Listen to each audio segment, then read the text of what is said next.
बिस्मिल्लाहिर्रहमानिर्रहीम। अस्सलाम वालेकुम। खुशामद से नफ़रत और इंसान दोस्ती।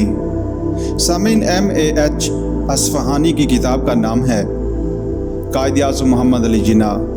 जैसा कि मैं जानता हूँ, जनाब अस्फ़हानी को कायद के साथ रहने का मौका मिला और उन्होंने कायद के हवाले से अपनी याददाश्तों को बहुत दिलचस्प अंदाज में लिखा। इस किताब में से चंद वाक़यात अस्फ़हानी लिखते हैं। अगरचे कायद-ए-आज़म मोहम्मद अली जिन्ना एक बहुत बड़े इंसान थे, ताहम वो तारीफ़ और खुशामद को सख्त नापसंद करते थे जब उनके मद्दाह तारीख़ की हदूद से आगे निकल जाते, और बाज़ उन्हें अमीरुल मोमिनीन के लक़ब यानी इस लक़ब से याद करते जो इस्लामी तारीख़ में खुलफ़ा को दिया जाता था। तो कायद फ़ौरन कह देते, मेहरबानी से मुझे ऐसा ना कहें, क्योंकि मुझे तुम्हारे मजहबी और रूहानी हादी या रहनुमा होने का कोई दावा नहीं। मैं सिर्फ तुम्हारा सियासी लीडर हूँ और बस। अस्फ़हानी मज़ीद लिखते हैं, मरीज़ की हैसियत से कायद ज़रूर तकलीफ़ में रहे होंगे। अपनी ज़िंदगी के आखिरी बरसों में वो यकीनन ऐसे ही थे। कायद नाजुक बदन थे, ताहम उनका दिमाग और जिस्म दोनों ज़रूरत से ज़्यादा काम करते थे। बीमारी की हालत में भी वो पलंग पर आराम ना कर सकते थे और इस फ़र्ज़ की अदायगी में अक्सर अपने डॉक्टरों के अहकाम की परवाह नहीं करते। इसकी तशरीह के लिए एक मिसाल, जो कि पाकिस्तान बनने के बाद जब कायद ज़ियारत में बिस्तर अलालत पर थे तो भी उनके गिर्द फ़ाइलों के अंबार लगे रहते थे। मैं उनसे मिलने गया और पूछा कि ये फ़ाइलें कैसी हैं, तो उन्होंने बताया कि इनमें से ज़्यादातर पाकिस्तान में शामिल होने वाली रियासतों की हैं और ये कलमदान मेरे सुपर्द है। मैंने इल्तिजा की कि वो इन फ़ाइलों को भूल जाएं और मुकम्मल आराम करें ताकि उनके जिस्म को बीमारी का मुकाबला करने में मदद मिल सके।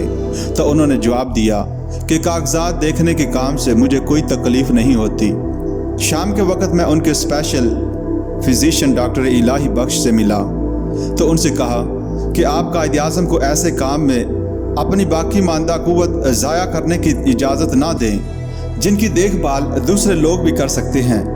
डॉक्टर साहब ने जवाब दिया कि मेरे मरीज़ बहुत खुदराए वाक़े हुए हैं और मेरी नसीहत पर कान नहीं धरते। उन्होंने बताया कि मैंने फ़ाइलों और कायद-ए-आज़म के सेक्रेटरी को इनके कमरे से दूर रखने की पूरी कोशिश की, लेकिन नाकाम रहा। मजबूरन मुझे अपने आप को इस अजीम इंसान के अज़्म व इरादे का आदी बनाना पड़ा। आगे चलकर अस्फ़हानी लिखते हैं, कायद-ए-आज़म को शाज़ व नादर ही आराम करने का मौका मिलता था।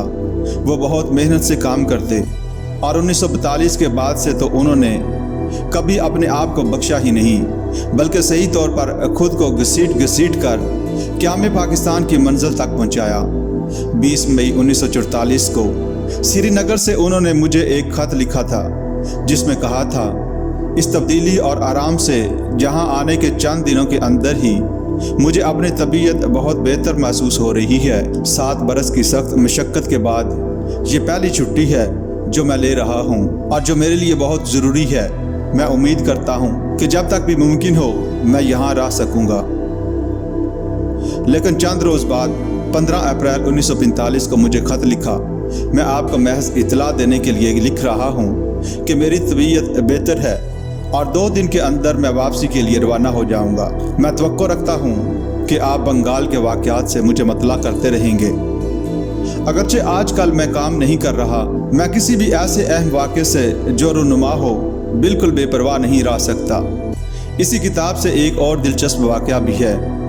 जनाब अस्फ़हानी लिखते हैं, एक रोज़ जब दिन का काम ख़त्म हो चुका था, कायद-ए-आज़म शाम के वक़्त मेरे कलकत्ता के मकान के बरामदे में बैठे मुझसे बातें कर रहे थे। इस मौके पर उन्होंने इस नसीहत का जिक्र किया जो एक मरतबा आगा खान ने उन्हें इस वक़्त की थी जब वो दोनों नौजवान थे। कायद ने कहा कि मुझे इस नसीहत से बहुत फ़ायदा पहुंचा। नसीहत ये थी कि किसी को भी किसी से मिलने से इनकार नहीं करना चाहिए, ख्वाह आप उसे कितना ही नापसंद करते हों या इसके ख्यालात से कितना ही गैर मुत्तफिक हों। आगा खान ने कायद से हंसते हुए कहा, अगर बुरे से बुरा या बदतरीन मुखालफ हत्ता कि शैतान भी तुमसे मिलना चाहे तो तुम्हें इसकी मुलाकात से इनकार नहीं करना चाहिए। हाँ, ये ज़रूरी नहीं کہ تم اس کے خیالات سے اتفاق کرو یا اس کی نصیحت قبول کرو۔ تمہیں کیا معلوم، شاید وہ کوئی ایسی بات بتا سکے جو تمہارے فائدے کی ہو، لہٰذا سب کو سنو مگر کرو وہی جسے تم درست سمجھتے ہو۔ جناب اصفہانی صاحب مزید لکھتے ہیں کہ قائد نے مجھ سے کہا تمہیں بھی یہی حکمت عملی اختیار کرنی چاہیے، بلکہ تمہیں چاہیے کہ اسے اپنی زندگی کا ایک ذریعی اصول بنا لو۔ ہاں، یہ بات یاد رکھو کہ مخالف کی بات سے کچھ سیکھو۔ آگے چل کر اصفہانی لکھتی ہیں مجھے اس نصیحت سے بہت فائدہ پہنچا۔ ایک اور واقعہ جو جناب اصفہانی نے اپنی کتاب میں لکھا کچھ اس طرح ہے۔ قائد اعظم محمد علی جناح ذاتی طور پر دولت مند تھے، لیکن ساتھ ہی کفایت شعار بھی تھے۔ وہ فضول خرچی اور دولت کے بیکار مظاہرے کے خلاف تھے۔